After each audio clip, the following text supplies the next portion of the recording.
Olá, pessoal. Nesse segundo módulo do curso de capacitação em trauma pediátrico, vamos falar do manejo inicial ao trauma torácico na criança. A gente vai falar sobre as peculiaridades do trauma torácico pediátrico, sobre a avaliação da ventilação clínica e imaginológica. Vamos falar sobre as lesões com risco imediato à vida, aquelas com problemas relacionados à via aérea, ventilação e à circulação. E vamos falar de algumas outras lesões torácicas. O trauma torácico ocorre em mais ou menos 8% dos traumas pediátricos. A mortalidade específica é baixa, em torno de 5%, porém há uma alta mortalidade por lesões associadas, porque geralmente quando há lesão do tórax, também há lesão em outros segmentos, como TCE, trauma abdominal e trauma de ossos longos. A maioria das vezes, 80% dos casos, ocorre por trauma contuso, especialmente os acidentes envolvendo atropelamento, acidentes automobilísticos. O trauma penetrante é pouco comum em menores de 10 anos, porém a letalidade é maior. Devemos lembrar que a criança possui uma ossificação ainda incompleta e com isso as costelas são mais flexíveis e tem menos chance de fraturar. Existe uma espessura menor da parede torácica e com isso torna as lesões intratorácicas mais comuns. A lesão intratorácica, portanto, pode ser bastante importante sem que haja sinais externos importantes de trauma. A mobilidade do mediastino da criança é maior devido à flexibilidade dos ligamentos e, com isso, a chance de evoluir com pneumotórax hipertensivo é maior. Lesões comuns, como contusão pulmonar, acontecem em 50% dos casos, pneumotórax, hemotórax e contusão cardíaca menos comum.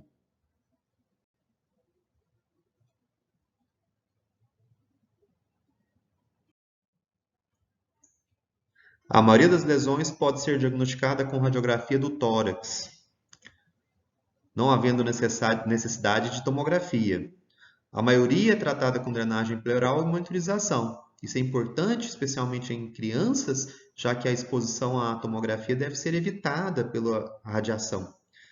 A toracotomia geralmente não é necessária, não havia necessidade de uma avaliação especializada na maioria dos casos. Bom, a avaliação da ventilação começa com a identificação do trauma torácico no B, quando a gente vai acessar, então, as lesões do tórax. E a gente vai fazer uma avaliação clínica. Lembrando que a ponte entre o A e o B é o pescoço. Então, sempre avaliar o pescoço, tá? Então, a porção anterior do pescoço deve ser palpada. Eu devo verificar se há desvio de traqueia, se existe algum corpo estranho, né?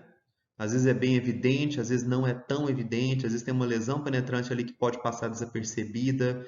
Você pode ter um hematoma, enfisema subcutâneo e alteração com dilatação, turgência dos vasos jugulares. Então, sempre observar e palpar o pescoço em busca desses achados. Ainda na avaliação clínica, nós vamos observar e ouvir. Agitação é sinal de hipóxia, sempre avaliar a oximetria. Torpor é sinal de hipercapnia. Taquipneia deve ser observada de acordo com a faixa etária da criança. A cianose já é um sinal tardio de hipoxemia. O desconforto respiratório e o uso de musculatura acessória também é um sinal importante. Examinar o tórax, palpação, percussão, né? Fazer toda a avaliação do tórax. Em relação à taquipneia, lembrar que conforme a criança vai crescendo, o limite superior da frequência respiratória vai caindo. Então, no neonato em torno de 60, depois 50, 40, 35 e 30 em crianças maiores. E aí a gente vai fazer o exame completo com inspeção, ausculta, palpação e percussão. Na inspeção, vamos ver simetria, expansibilidade, marcas, tatuagens traumáticas, como por exemplo o cinto de segurança, ferimentos e hematomas. Na ausculta, vamos procurar pela presença ou ausência do murmúrio vesicular. Lembrando que a gente está na avaliação primária, que é o momento de descartar lesões com risco iminente à vida. Então não é hora de se apegar a detalhes. Eu preciso saber se o paciente tem ausculta ou não nos dois hemitórax. E se tem diferença entre um e outro. Crepitações falam a favor de contusão pulmonar. Abafamento de bolhas cardíacas podem estar presentes, por exemplo, no tamponamento cardíaco. A palpação é fundamental em busca de enfisema subcutâneo, pontos de dor, crepitação que podem indicar fraturas de costela. E a percussão é a forma que a gente usa clinicamente para diferenciar um hemotórax de um pneumotórax. Então, quando está maciço, pode ser um hemotórax. Quando está timpânico, hipertimpânico, eu vou pensar em pneumotórax. Porém, na base, especialmente à esquerda, eu devo lembrar também da possibilidade de uma hérnia diafragmática aguda. E se o estômago herniar para o tórax e estiver cheio de gás, pode haver um hipertimpanismo na base, né? Assim como se estruturas maciças herniarem, pode haver maciez na percussão. É fundamental a palpação do tórax. Aqui a gente pode perceber a presença de um extenso enfisema subcutâneo. Nesse caso, bem fácil de ser percebido. Em alguns outros casos, é mais sutil esse enfisema subcutâneo, e por isso é importante palpar com muito cuidado o tórax todo do paciente. Em relação à avaliação por imagem, o exame mais usado, né, mais tradicional, é a radiografia do tórax feita com o paciente na maca ainda, né, preferencialmente dentro da sala de trauma. Então, uma radiografia em AP. Quando que a gente vai solicitar uma radiografia de tórax? Bom, em toda situação em que ou a clínica ou o mecanismo de trauma do paciente me faça pensar em uma lesão torácica. Então, vou levar em consideração o mecanismo de trauma, sinais e sintomas do paciente. Ela identifica as lesões, na maioria dos casos. A sequência de avaliação do raio-x facilita e evita falhas e esquecimentos. Aqui mostrando um raio-x normal, né, com todas as estruturas destacadas, né, a gente vai avaliar traqueia, campos pulmonares, mediastino, diafragma, né, em busca de alguma lesão traumática. E essa sequência que a gente vai usar pode ser, por exemplo, do ABCDE, né, que é A de desvio de traqueia, de enfisema paratraqueal. O B, avaliação dos campos pulmonares em busca das três principais lesões traumáticas, que é o pneumotórax, o hemotórax e a contusão pulmonar. No C, vamos avaliar o mediastino, né? E principalmente aqui o alargamento do mediastino, que sugere uma ruptura de aorta tamponada. No D, a gente vai avaliar rupturas diafragmáticas, especialmente à esquerda. No E, vamos avaliar esqueleto, então, desde a cintura escapular, né, clavícula, úmero, escápula, vértebras e costelas devem ser avaliados. Lembrando que é só uma incidência e às vezes pode deixar passar várias lesões. O enfisema subcutâneo também pode ser visualizado no F e posso visualizar também corpo estranho, como um projetil de arma de fogo, nas partes moles do tórax. E o G seria os gadgets, os dispositivos como tubos, sonda, drenos. É importante sempre descrever todas essas alterações. Aqui é uma tomografia. Né? A tomografia ela vai ser pouco utilizada, né? Porque o raio-x ele acaba conseguindo visualizar a maioria. Só que a tomografia tem realmente uma sensibilidade e especificidade muito boa para pneumotórax, para hemotórax, inclusive os menores, contusão pulmonar, fraturas, tanto de costela quanto de vértebras. As limitações são: a tomografia deve ser feita apenas em paciente estável. Expõe a radiação, que é um problema muito sério em crianças, aumentando o risco de câncer na vida adulta. Aumenta o custo. Então, de forma geral, não muda a conduta e não altera o prognóstico. Lembrar do ALARA, né, que seria o uso racional da radiação. Então, quando eu precisar de fato fazer uma tomografia, tentar tomografar só a área de interesse, né, usando menos radiação. Já o ultrassom tem aumentado muito o uso, né? Hoje a recomendação do ATLS é de usar o IFEST como ferramenta ali de avaliação, né? Como um adjunto do próprio exame físico do paciente, né? Cada vez mais acessível e com excelente acurácia. Tem uma sensibilidade e especificidade muito alta, supera o raio-x no diagnóstico pneumotórax e hemotórax, chegando a sensibilidade de 90% a 100%, enquanto que para pneumotórax a sensibilidade do raio-x é de 30%, 30% a 40%. O custo é baixo, não é invasivo, não expõe o paciente à radiação, pode ser repetido quantas vezes você quiser, sem nenhum problema para o paciente. O tempo médio de execução de um IFEST completo é de 55 segundos, né? Portanto, o exame é muito rápido, feito à beira do leito, né? Sem comprometer a avaliação do paciente. Então, aqui mostrando a posição do aparelho, né, dos probes, para avaliação de pneumotórax, hemotórax, hemopericárdio e sangue dentro do peritônio. Então, pneumotórax, hemotórax, o hemopericárdio, né? Aqui mostrando a avaliação de pneumotórax, que a gente vai observar o deslizamento pleural, né? Quando há pneumotórax, não há deslizamento pleural. Bom, o que a gente percebe nessa visão é que você vai ver a parede torácica até a costela. Então, você visualiza duas costelas, a sombra acústica posterior das costelas, e entre as duas costelas você vê uma linha que se movimenta, que é justamente esse sliding pleural, né? E você pode também perceber a presença das linhas pulmonares, né? Quando há um pneumotórax, as pleuras se afastam, né? A pleura parietal se afasta da pleura visceral, de forma que não havendo contato, não há deslizamento, né? E essa parte aqui fica imóvel. A parte que tem ar não tem movimento como o pulmão tem, né? Então isso modifica também a avaliação do ultrassom. Então, o que a gente vai ver é isso aqui. Duas costelas, entre as duas costelas uma linha, que é a linha pleural. E a gente vai ver. E o que nós vemos aqui nesse vídeo é o posicionamento do probe e aqui do lado esquerdo o normal, o deslizamento das pleuras, né? Enquanto que no pneumotórax fica imóvel, não há deslizamento, né? Então, isso é uma das características do pneumotórax.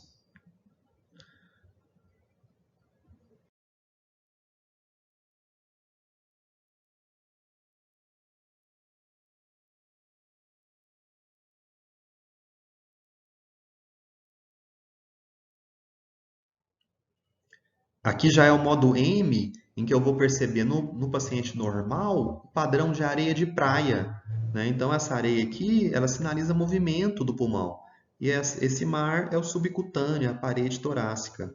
Enquanto que no paciente com pneumotórax, eu vou ter o padrão de códigos de barras ou estratosférico, né? Que você tem todas essas linhas aqui, né?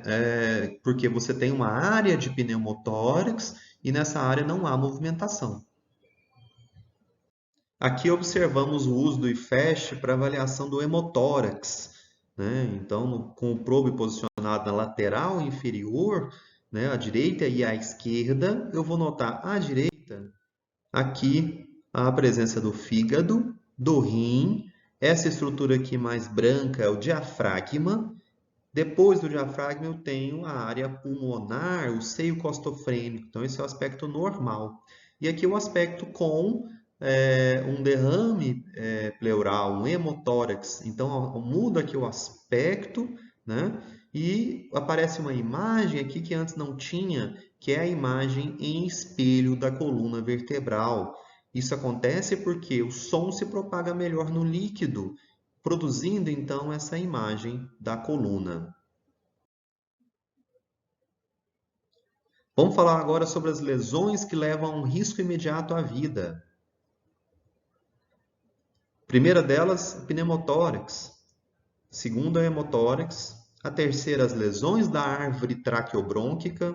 E, por fim, o tamponamento cardíaco. Essas lesões devem ser identificadas e tratadas na avaliação primária. Em especial aqui a gente vai falar do pneumotórax e hemotórax, que são mais comuns na criança.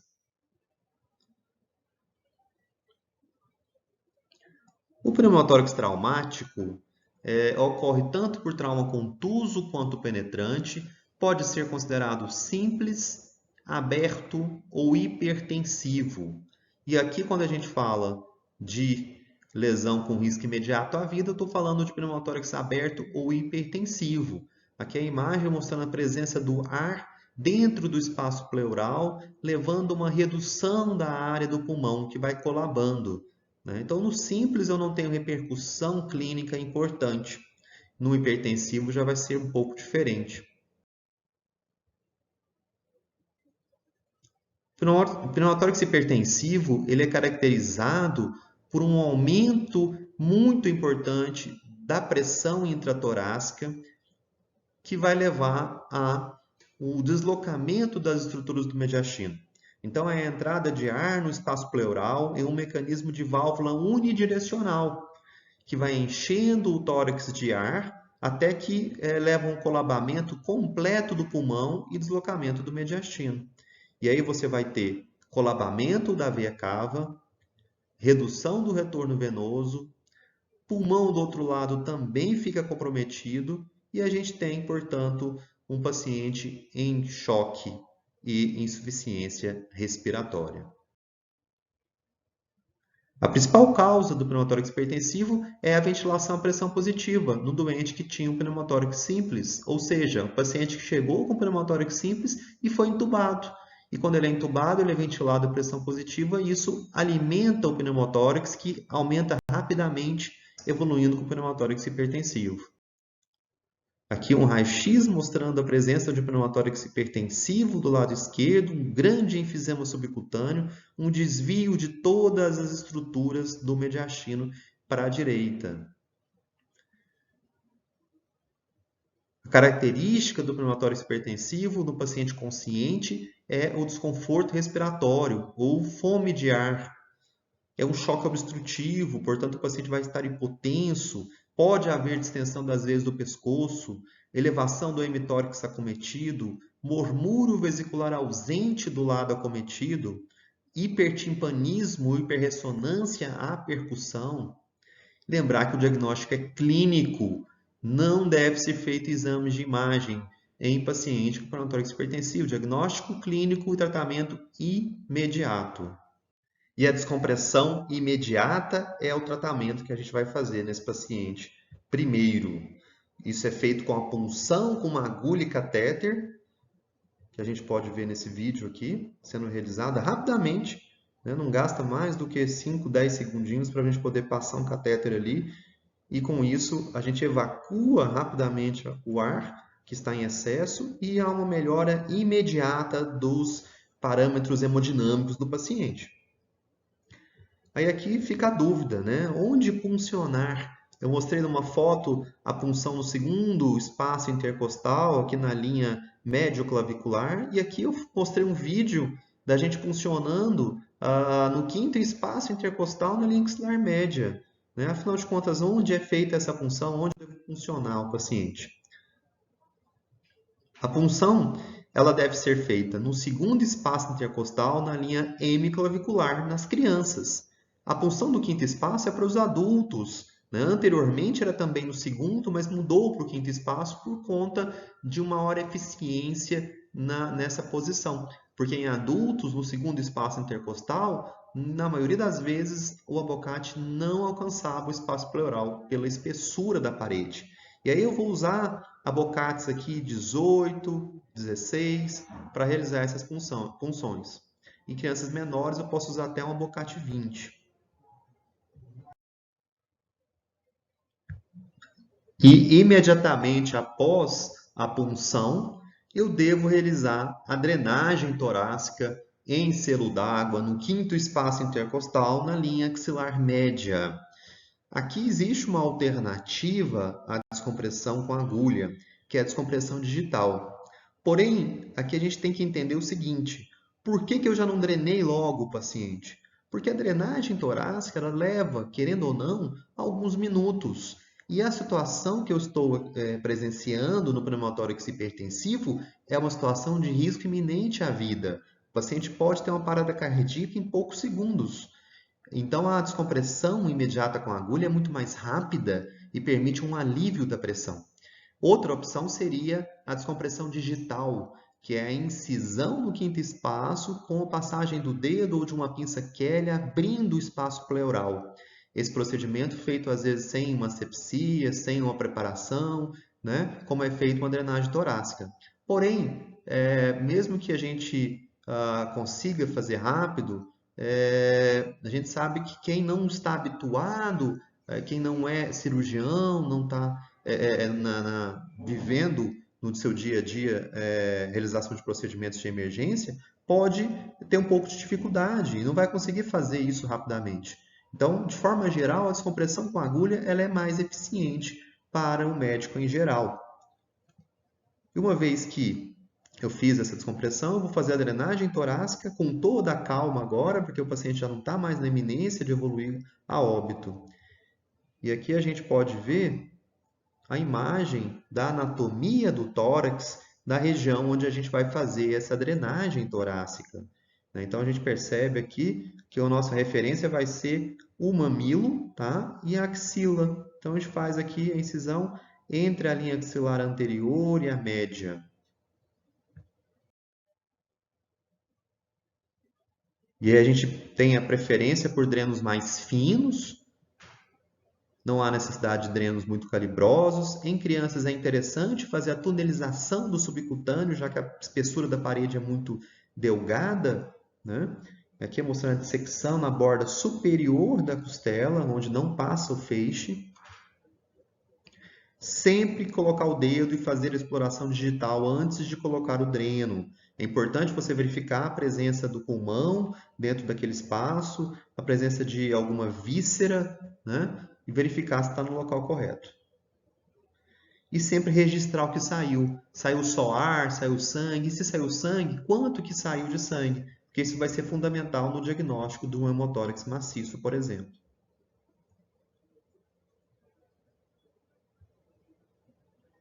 Aqui mostrando a criança drenada. E aqui para a gente ter uma noção de números de drenos de acordo com a idade. Você vê que vai variar aí de 10, 18, 20. Em adultos, a gente hoje usa drenos em torno de 28 a 32. Já no pneumotórax aberto, nós vamos ter um ferimento na parede torácica que tem o diâmetro grande, suficiente para que o ar passe a entrar preferencialmente pelo ferimento do que pela traqueia. Então, esse diâmetro tem que ser de mais ou menos 2/3 do diâmetro da traqueia. E aí, você vai ter uma ferida soprante. É um ferimento raro, né? Em média, uma traqueia de adulto tem em torno de 2,5 centímetros. Então, seria 2/3 de 2,5, que é um diâmetro considerável, né? Uma facada no tórax, por exemplo, geralmente não vai levar um pneumotórax aberto, mas sim um pneumotórax penetrante. Então, existe uma diferença entre pneumotórax penetrante e o aberto. O aberto tem que ter um diâmetro, tá? Um diâmetro de 1,5 centímetro para que haja a entrada preferencial de ar pela ferida do que pela traqueia. Então, você tem aqui a patofisiologia mostrando a entrada aqui de ar, né?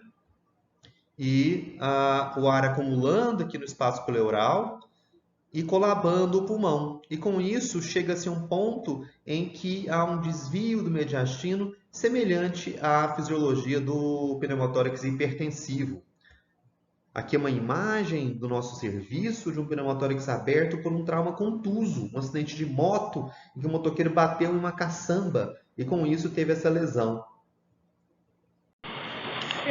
E aqui nesse vídeo, a gente vê uma ferida soprante, um ferimento bem típico, um sinal característico do pneumotórax aberto.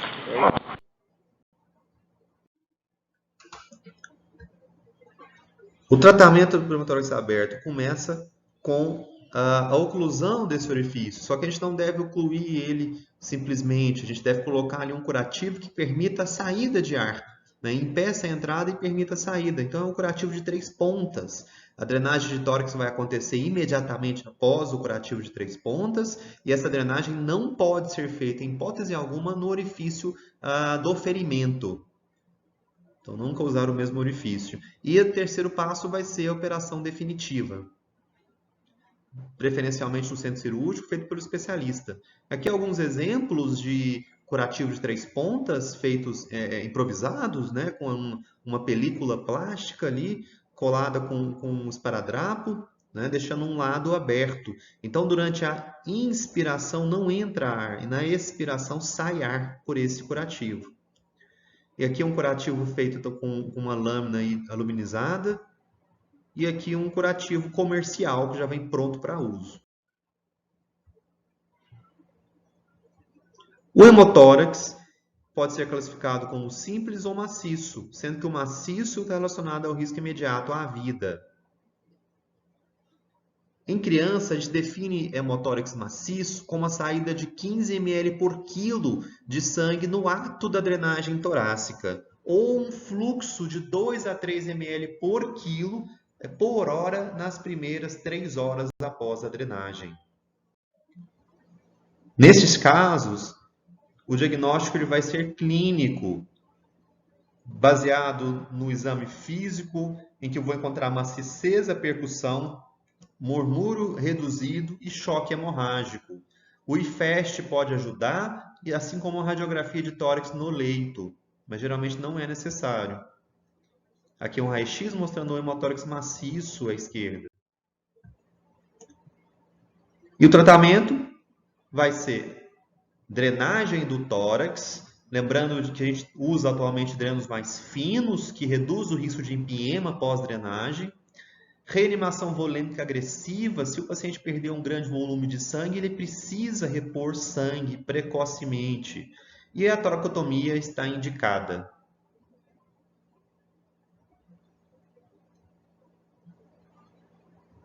Ali uma esternotomia. Em relação às lesões da árvore traqueobrônquica, são lesões raras em criança, frequentemente não são diagnosticadas, pode acontecer por ferimentos penetrantes ou trauma contuso, por aceleração e desaceleração. Geralmente as lesões da traqueia e bronco principais são fatais e o paciente morre na cena. Aqui é um frasco mostrando ali borbulhamento constante, contínuo. Esse escape aéreo persistente é um dos sinais, associado a um pulmão que não se expande após drenar e, às vezes, a hemoptise. Então, ali, o dreno, né, um escape persistente e o pulmão que não está se expandindo. Então, a fístula traqueobrônquica. A broncoscopia vai ser importante para o diagnóstico definitivo e vai ser feita pelo especialista.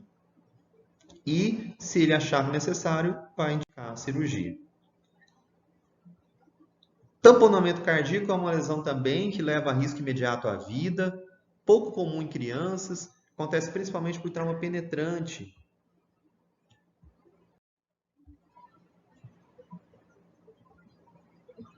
Ele se caracteriza por um choque obstrutivo, com distensão das veias do pescoço, abafamento das bolhas cardíacas e hipotensão, que é a chamada tríade de Beck, que vai estar presente em apenas 30% dos pacientes. Pode haver também um pulso paradoxal e o paciente pode evoluir com atividade elétrica sem pulso. O FAST ajuda a fechar o diagnóstico, pode ser feito rapidamente ali, a gente vai identificar uma lâmina de líquido, né, que fica preto entre o coração e o diafragma, né, que é visto ali, né, próximo do fígado. Então a gente vê fígado, diafragma e a área cardíaca. O sangue está acumulado aqui. E aqui a gente vai ver a aplicação do ultrassom FAST no diagnóstico do tamponamento cardíaco.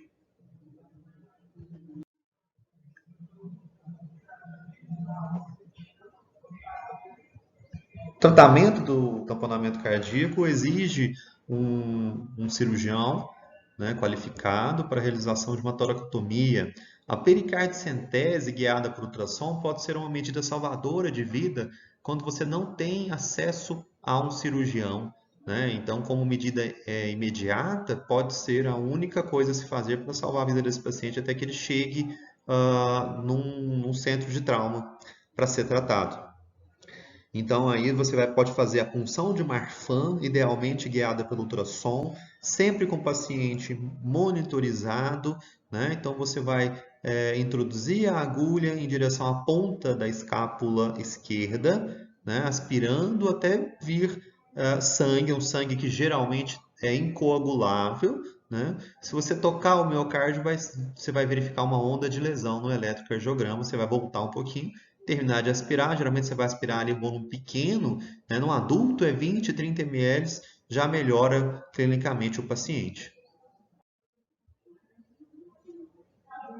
E agora a gente vai falar sobre lesões com risco potencial à vida, que vão ser a contusão pulmonar, que pode acontecer com ou sem o tórax instável, a asfixia traumática, contusão do miocárdio, fraturas de costela e de externo, ruptura diafragmática, ruptura de aorta e lesão esofágica.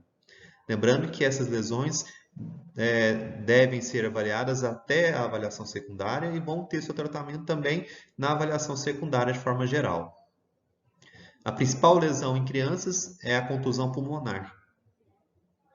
Já a ruptura diafragmática, de aorta e de esôfago são lesões raras em crianças. Aqui a gente tem a contusão pulmonar, o aspecto do pulmão normal, o aspecto do pulmão com sangramento parenquimatoso da contusão pulmonar.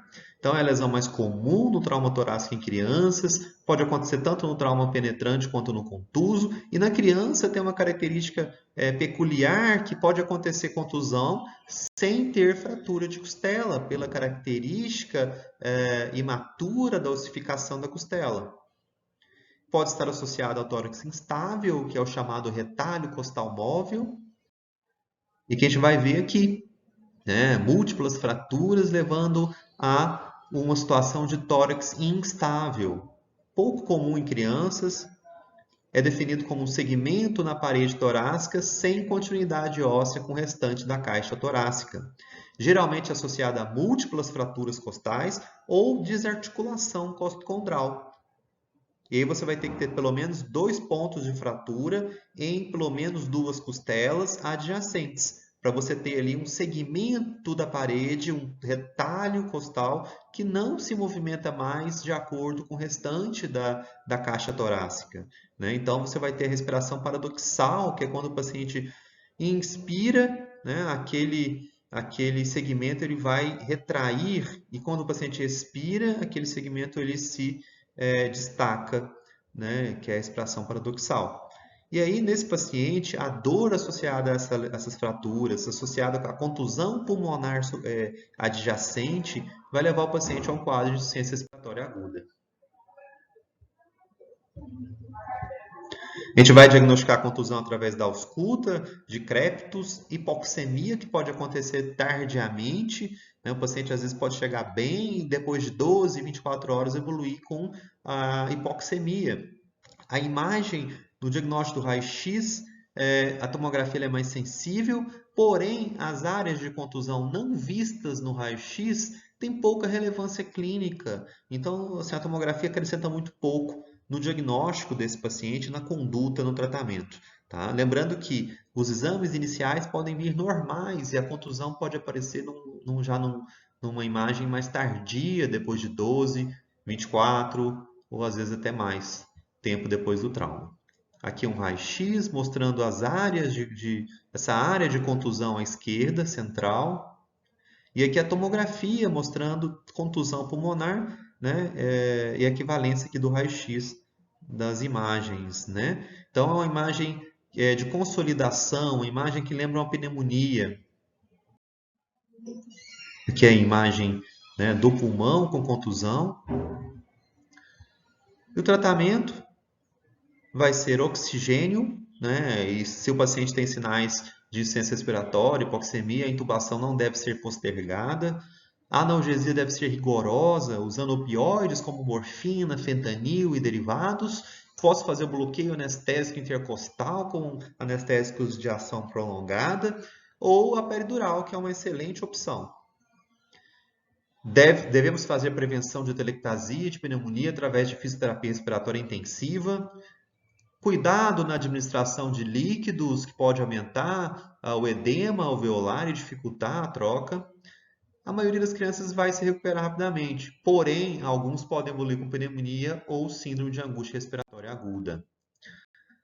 A contusão do miocárdio é pouco comum em crianças, né? Pode causar um espectro de diferentes manifestações, como arritmias súbitas e alterações variáveis do eletrocardiograma. Devemos descartar o tamponamento cardíaco associado e sempre monitorizar o paciente. Uma situação peculiar é o comótio cordis, que é quando você tem ali um trauma direto no tórax da criança que leva a uma alteração do ritmo. Então, ele tem que acontecer num momento específico do ritmo cardíaco, né, naquele milissegundo, naquela janela ali de 10 a 20 milissegundos em que você pode ter essa arritmia com uma parada cardíaca e morte súbita. É a causa mais importante, ou uma das mais importantes, de óbito em atletas jovens. Aqui é uma imagem de uma criança com asfixia traumática, ou máscara equimótica, ou síndrome de Morestin. É causada pela compressão momentânea do tórax durante a inspiração profunda com a glote fechada, elevando a pressão venosa na veia cavo superior. Então, quando há um esmagamento por um peso, né, comprimindo o tórax, levando à asfixia traumática. E o surgimento de edema, pletora, petequias, que vão do mamilo até a face, associados à hemorragia subconjuntival. Pode levar a lesões também em ouvido, olhos, edema cerebral. A maioria se recupera muito bem. A gente deve fazer a elevação da cabeceira e oferecer oxigênio. Fraturas de costelo externo são pouco comuns em crianças, é sinal de mau prognóstico, uma fratura triplica a mortalidade, aumenta a chance de necessitar de drenagem ou cirurgia. E quando você percebe fraturas de costela externa em crianças pequenas, com menos de 3 anos, ou se a fratura acontece na região posterior, isso sugere trauma não acidental por abuso, com valor preditivo positivo de até 95%. O tratamento consiste em analgesia e suporte clínico. Aqui mostrando as áreas de fratura de costela. E aqui um spot dessa área. Vamos falar agora de alguns casos clínicos. Primeiro, uma criança de 2 anos, uma menina de 11 quilos, atropelada por um carro. Chegou com enfisema subcutâneo extenso do pescoço ao abdômen. Frequência respiratória de 48, cardíaca 176, saturando 87% ar ambiente, 97% após colocação de oxigênio.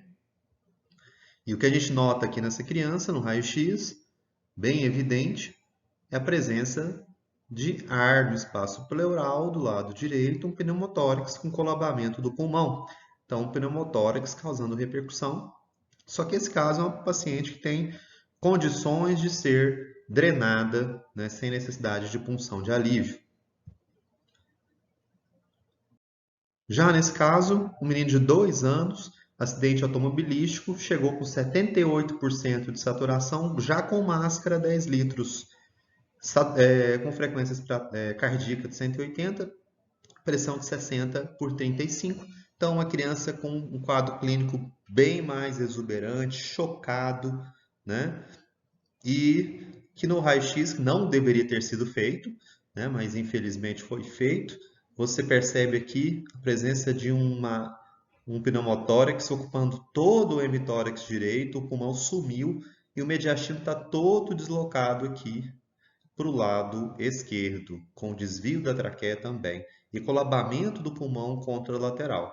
Então, nesse caso aqui, a conduta é a punção no segundo espaço intercostal com a Bocate 18, imediatamente, né, na linha médio-clavicular ou hemiclavicular, com descompressão desse pneumotórax e imediatamente depois drenagem em selo d'água no quinto espaço intercostal na linha axilar média. Nesse caso, um raio-x em que a gente não nota, né, pelo menos não a grosso modo, a presença nem de hemotórax nem de pneumotórax. Porém, quando a gente submete o paciente a uma tomografia, por algum motivo, a gente percebe ali a presença de pneumotórax. É o chamado pneumotórax oculto. E aí a dúvida é drenar ou não drenar? Bom, aí vai depender do estado clínico desse paciente. É um paciente que está em ventilação espontânea ou ele está entubado? Ele tem sintomas ou está assintomático? Então, naquele paciente que está bem, que está assintomático, está em respiração espontânea, eu posso tratar de forma conservadora, mantendo esse paciente internado por pelo menos 24 horas e repetindo o exame de imagem, o raio-x. Já no caso do paciente que está entubado, ventilando a pressão positiva, a chance dele evoluir com pneumotórax hipertensivo é grande e a recomendação é de drenar esse tórax de imediato. Assim como naquele paciente que está muito sintomático, com desconforto respiratório, dessaturando, provavelmente os seus sintomas não são devido ao pneumotórax, porque é muito pequeno ainda, porém, eu não vou ter parâmetros para decidir sobre o momento ideal para drenar esse paciente. Então, melhor já drenar de imediato. Aqui é um sinal para facilitar o diagnóstico do pneumotórax, já que o paciente está deitado, o ar tende a ir para cima, para anterior, e ele acumula-se aqui no recesso do seio costofrênico, dando o chamado sinal do sulco profundo, que a gente visualiza aqui. Aqui é um caso de um menino de 7 anos, sofreu um acidente automobilístico, chega dessaturando com frequência de 110 e pressão de 110 por 70. O que a gente nota aqui é uma área de velamento, uma área de consolidação no tórax que pode ser melhor vista na tomografia. Você vê que está praticamente todo o pulmão tomado aqui de contusão pulmonar, que é uma área de shunt, onde não há troca ventilatória, troca gasosa. Aqui é uma criança que caiu de bicicleta, Glasgow de 5 de entrada, submetida à intubação orotraqueal. A saturação está 100%, frequência cardíaca e pressão dentro do normal. E aí eu noto no raio-x a presença de um pneumotórax bem pequenininho, né? E esse caso aqui a gente vai drenar ou não vai drenar? Bom, como eu falei, o paciente que está em ventilação à pressão positiva é um paciente que tem chance de evoluir com pneumotórax hipertensivo. Isso é mais comum na criança. Então, é fundamental que a gente drene o quanto antes esse pneumotórax, antes que ele evolua com pneumotórax hipertensivo.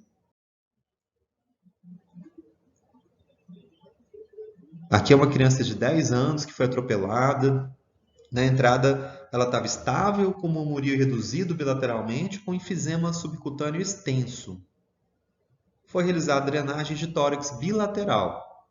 A gente nota aqui o dreno de tórax. E aqui também. Saiu ar apenas, escape aéreo muito intenso.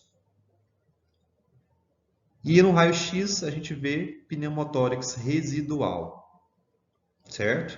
Então, o paciente que tem um enfisema subcutâneo grande, foi drenado e tem um escape aéreo intenso e persistente, e no raio-x não há uma expansão completa do pulmão. Então, eu tenho que pensar no diagnóstico de uma fístula broncopleural.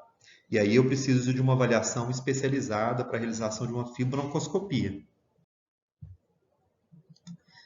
Aqui a gente nota um velamento da base do hemitórax esquerdo, né, formando um nível.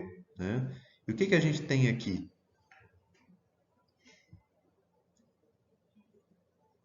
Pós-drenagem, expansão. Então, o que a gente tinha aqui era sangue e ar. Então, quando você tem sangue e ar, pode formar um nível aqui do hemopneumotórax. Então, o hemopneumotórax à esquerda, antes e após a drenagem torácica. Aqui a gente tem uma imagem mostrando um grande alargamento do mediastino, um borramento, a gente perde aqui a anatomia do botão aórtico. Então, aqui é uma suspeita de uma ruptura traumática de aorta. É numa criança de 3 anos que sofreu um atropelamento por um carro em alta velocidade.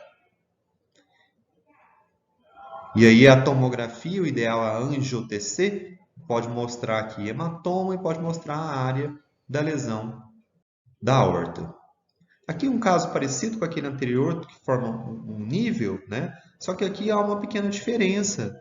A gente não percebe a presença de parênquima pulmonar aqui, né? Então, toda essa área aqui é gás. E a gente nota que tem um gás aqui isolado, né? Na verdade, aqui o diagnóstico é outro, né? O que que a gente tem aqui?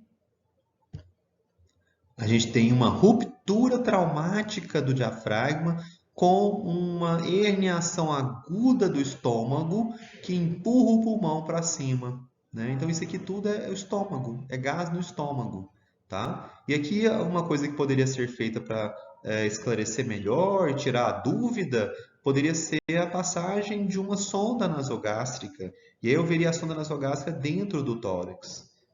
Tratamento aqui cirúrgico imediato, né? Por acesso abdominal, uma laparotomia com redução do estômago e fechamento do diafragma.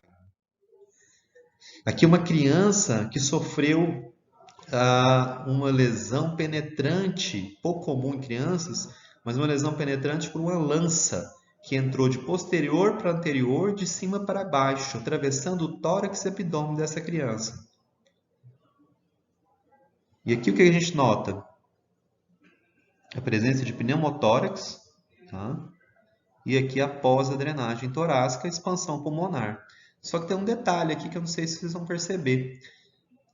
Apesar do pulmão ter expandido, esse dreno ele não está bem posicionado. Se você notar aqui, ó, o dreno está por fora da caixa torácica, né? As costelas estão aqui embaixo, né?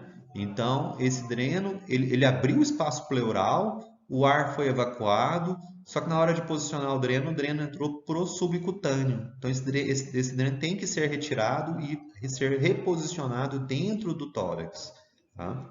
E aqui no abdômen a gente nota a presença de pneumoperitônio. Então, teve perfuração de alças intestinais. Infelizmente, essa criança foi a óbito. Aqui um raio-x mostrando uma grande distensão gástrica, que é muito comum em crianças, que pode levar a reflexo vagal, então, e além de comprometer a respiração diafragmática. Então, é fundamental que a gente esvazie esse estômago com uma sonda gástrica, seja nasogástrica ou orogástrica.